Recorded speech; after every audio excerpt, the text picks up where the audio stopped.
30 janvier 1948, quelques mois à peine après la naissance tragique d'une Inde et d'un Pakistan indépendants, le Mahatma Gandhi, la grande âme de la nation, est assassiné par un extrémiste hindou. Cette mort tragique, qui faisait suite à ses efforts désespérés depuis 2 ans pour enrayer la logique meurtrière des affrontements religieux de plus en plus sanglants entre hindous et musulmans, allait frapper l'Inde entière et même le Pakistan de stupeur et de consternation. Elle allait surtout achever de bâtir la légende d'un saint en politique, Mohandas Karamchand Gandhi, qui avait, pour la première fois dans l'histoire de l'humanité, commencé à réconcilier les moyens et les fins. Jawaharlal Nehru, le collaborateur le plus proche et le dauphin désigné de longue date par le Mahatma, Premier ministre de l'Inde depuis le 15 août 1947, se retrouve ainsi seul à la barre de ce pays tout neuf sur lequel reposent les espoirs de la démocratie dans le monde en voie de décolonisation qui deviendra bientôt le tiers-monde. Mais pour comprendre ce qu'a été réellement le rôle de ces 2 hommes intimement associés, il nous faut aller à présent au-delà des mythes et du souvenir ému vers l'histoire réelle. Il nous faut pour cela remonter dans le temps jusqu'à l'Inde britannique de l'entre-deux-guerres. Quelle est la situation de l'Inde coloniale au début des années 20 ? L'Inde de 1920 est certes soumise au pouvoir colonial d'un vice-roi dont la haute administration demeure britannique avec un civil service, une haute fonction publique très remarquable, un système judiciaire excellent et une armée jouissant d'une cohésion à toute épreuve.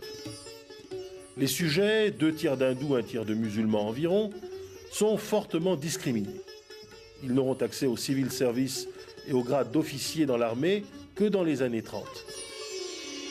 Mais depuis la fin du XIXe siècle, le pouvoir vice-royal s'est efforcé de s'associer les élites indiennes qui comptent déjà de grands industriels, des avocats prestigieux.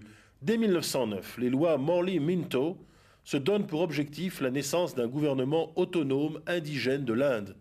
Le rapport du ministre Edwin Montagu en 1918 promettant à terme au sous-continent le statut de dominion, sur le modèle canadien. C'est donc dans ce contexte de démocratisation du régime colonial que s'inscrit le Parti du Congrès. Plus qu'un parti, à la vérité, le Congrès est au départ, comme son nom l'indique, une organisation très large, consultative des élites indiennes, tout à la fois unitaire dans son programme et pluraliste dans son recrutement. Le parti est ainsi né de la volonté de dialogue du pouvoir britannique et, s'il s'est peu à peu éloigné de la conversation de bon ton pour élever de plus en plus la voix, il demeure un interlocuteur privilégié des pouvoirs publics. C'est une sorte de pré-parlement de l'ensemble des peuples de l'Inde qui s'apprête à seconder le pouvoir britannique plutôt qu'à le renverser.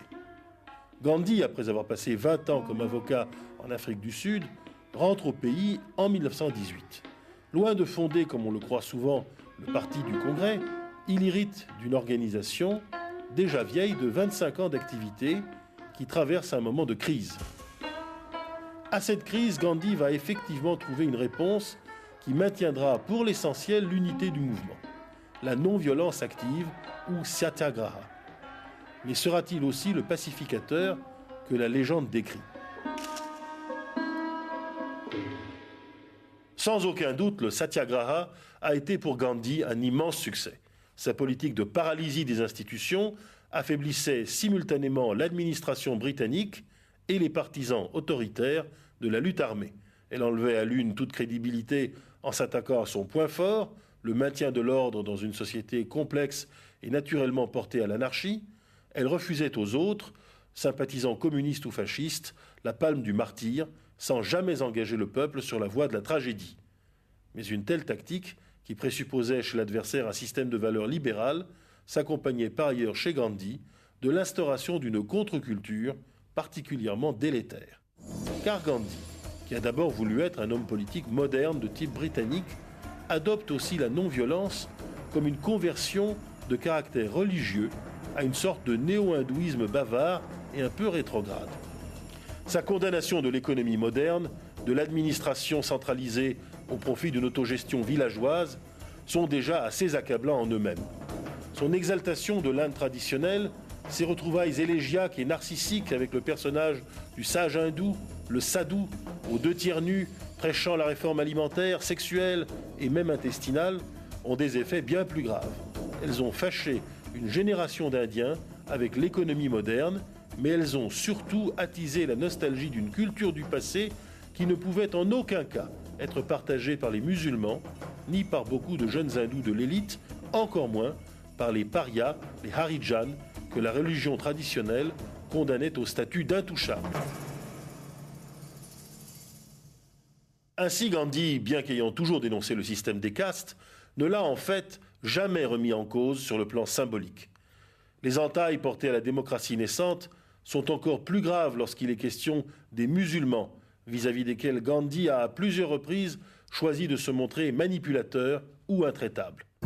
La manipulation est bien présente lorsqu'il encourage les musulmans au début des années 20 à poursuivre le mouvement anti-britannique né en faveur du califat ottoman, le Khilafat Movement, pour ruiner les relations entre le pouvoir colonial et les élites musulmanes. L'échec du Khilafat, qui sera brisé par les Anglais, et la duplicité de Gandhi créeront les premiers grands départs de musulmans du Parti du Congrès. Le dogmatisme est présent encore lorsque Gandhi refuse aux élections provinciales de 1936-37, mises en œuvre par les Britanniques, toute représentation séparée aux musulmans comme aux hors-castes.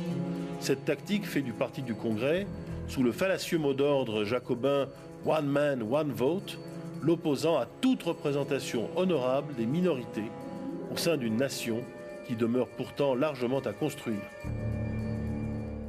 Le système Gandhi a donc deux faces. L'une lumineuse, le rejet de la solution violente et de la polarisation au profit d'une recherche de la négociation permanente qui débouche sur la démocratie parlementaire indienne.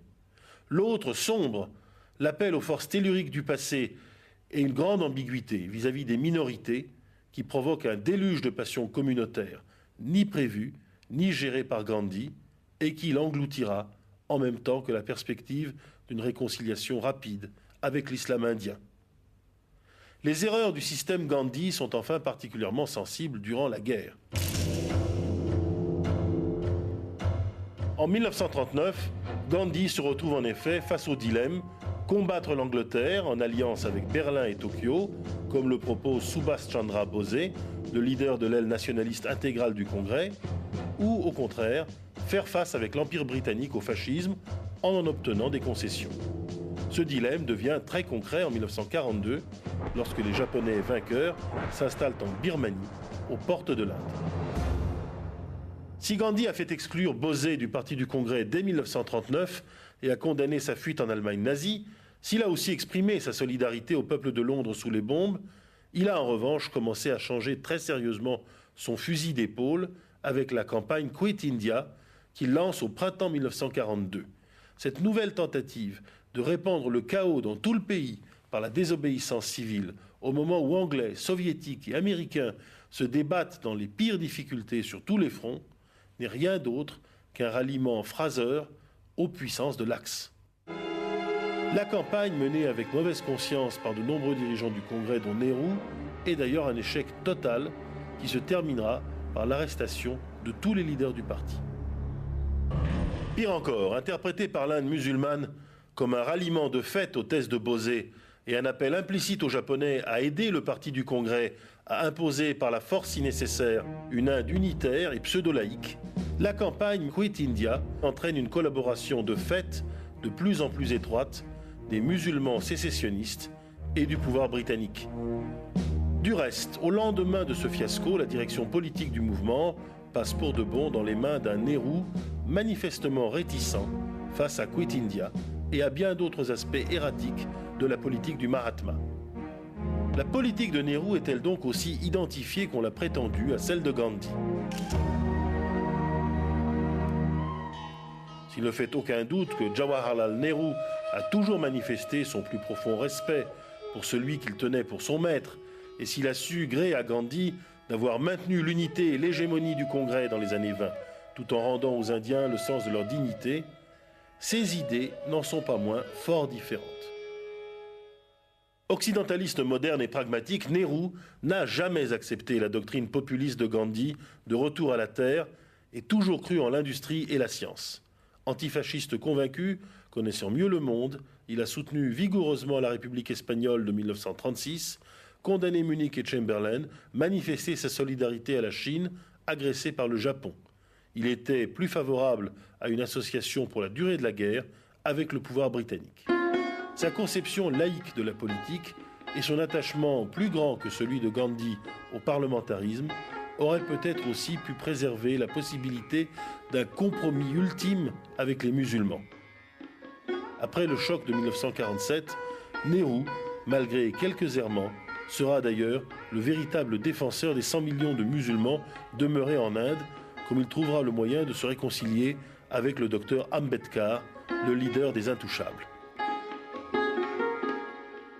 À bien des égards, du maintien intégral de la fonction publique indienne organisée sur le modèle britannique, au développement de la langue anglaise, de la transformation du parti du Congrès en parti parlementaire à l'acceptation d'un large secteur industriel privé, Nehru a calmement et soigneusement remisé l'héritage populiste de Gandhi, tout en chantant haut et fort les louanges du martyr.